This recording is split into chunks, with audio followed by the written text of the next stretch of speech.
c'est un grand jour, c'est Zélie. Zélie qui est plein de succès, plein d'argent, plein de bonnes choses. Et aujourd'hui, sûrement et certainement, les bonnes choses vont nous arriver. Yos. Bien. Donc aujourd'hui, on va parler de la persévérance par rapport à la situation dans laquelle nous avons traversé et jusqu'où nous sommes. Si nous ne sommes pas les persévérants aujourd'hui, je vous assure que nous ne serons pas là en train de se parler. Mais le fait de persévérer a un prix que nous allons recevoir pour eux. Parce que du moment que tu t'entraînes dans les noirs, que les gens ne voient pas comment tu es en train de réfléchir, comment tu vas t'en sortir, au lieu de penser comment abandonner, nous allons absolument nous en sortir. Et ce qui est bien avec nous est que nous n'attendons pas que les choses changent d'elles-mêmes. On n'attend pas que la magie s'opère à quelque part. Bien sûr, nous allons prier, on prie, on demande à Dieu à ce que tout s'améliore. Mais le plus important ici à Edège avec nous est que nous sortons nous-mêmes pour changer les choses, pour améliorer les choses, pour travailler à ce que tout s'améliore dans notre vie. Et ce qui est aussi important dans tout ce que je suis en train de dire est que nous sommes en train de travailler d'une façon physique, également d'une façon intelligente, de façon permanente également.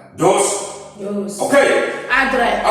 Ok. Est-ce que ça va? Motivé. Engagé. Donc dire que c'est difficile, dire que ça n'a pas été ou ça ne va pas aller, ça c'est pour les autres. On a laissé tomber.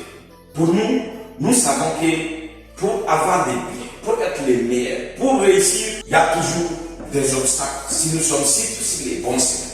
Mais puisque nous savons ce que nous voulons, là où nous voulons aller, tous ces obstacles, toutes ces difficultés, nous les rédigeons en faisant comment? En travaillant toujours intelligemment, en faisant à chaque fois le recul pour voir quelle est notre faille, quel est ce que nous n'avons pas bien appliqué pour pouvoir répartir. C'est pourquoi on nous dit dans le langage africain que le recul des moutons n'annonce pas la fin du combat, mais plutôt il faut se préparer parce que là, il se fait qu'il rebondit plus qu'auparavant. Applaudissez pour nous. Voilà, donc aujourd'hui, comme je disais, c'est un grand jour, c'est Zélie. Donc Zélie, qui est plein d'argent, plein de merveilles, plein de bonnes choses. Hey! Alright. Hey! Est-ce que ça va? Motivé? Engagé? Abonnez les gars. On applaudit pour nous-mêmes. Comme je dis toujours, bonjour tout le monde. Aujourd'hui, c'est une journée qui est pleine de succès, pleine d'argent. Et là, aujourd'hui, moi, je suis certainement ce qui est des bonnes choses pour nous arriver dans la vie. Voilà. Donc, aujourd'hui, on va une fois encore parler de notre objectif pour voir. Parce que tout vient de là où tout vient de notre objectif ici. C'est ça qui nous permet d'avancer, de trébucher, tomber, se relever pour continuer.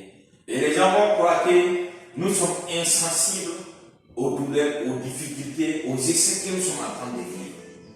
Mais le fait que nous avons cet objectif, ce but, nous voyons clairement ce que nous voulons.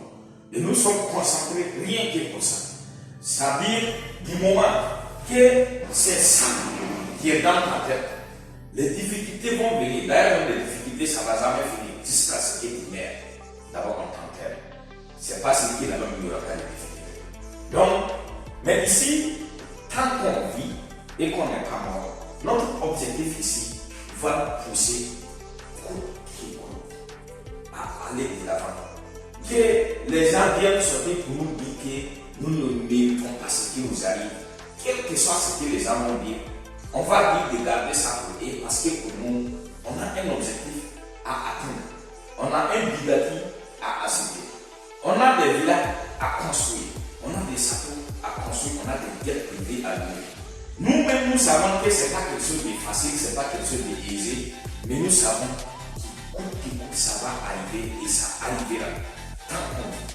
Donc, pas question de suivre ce que les gens vont dire. Pour ça, rester là, planifier avec qui même on va parler, qui va même t'écouter et qui va venir te trouver la solution.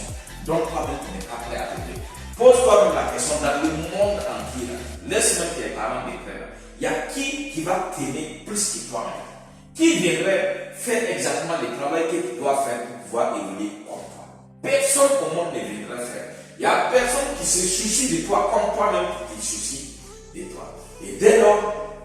comprenons ça et que notre objectif est clair, nous voyons exactement où nous voulons aller et ce que nous voulons, vous allez voir que toutes les difficultés, les obstacles, les essais vont devenir notre source même de motivation. Il faut voir que si nous voulons couper l'arbre, comme je le dis à chaque fois, et qu'il passe le temps à couper plusieurs parties, tu vas faire plusieurs jours sans rien faire à l'arbre. Mais quand tu te concentres en une partie de l'arbre, tu ne vas même pas prendre une journée. Donc c'est la même chose dans notre cas ici. Et à Ricardo Kanyama, celui qui a écrit la scène de ma mère qui nous dit que si nous prenons 200 litres d'eau et qu'on verse sur un caillou, une pierre, la roche, rien ne va se passer. On ne va rien sentir. C'est-à-dire quand on concentre notre énergie pour travailler une fois, on ne va même pas voir de résultats. Mais lorsque vous êtes là, les cuvettes de 200 litres en eau, et que ça goûte, c'est pas les gouttelettes qui vont tomber. Tu vas voir que même si c'est après un an, quand tu vas venir, tu vas trouver que la pierre est déjà faite. Donc c'est la même chose dans notre cas.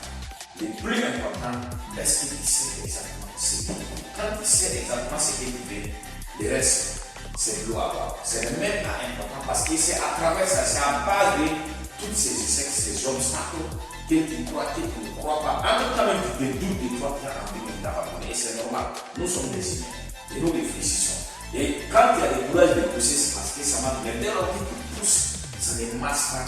Tu te perds et tu te perds l'espoir. Tu ne sais même pas exactement là où tu es en train de parler. Donc, c'est concentrer sur chacun son objectif, sur comment nous devons travailler. Parce que c'est de donner et recevoir. Tant que tu n'as pas semé, tu n'as pas dans ta tête que tu vas les récolter. Tant que tu sèmes les maïs, tu sais que tu vas récolter les maïs. Tu ne peux pas t'attendre à les récolter, que ce soit des haricots, des arachides ou bien quoi que ce soit.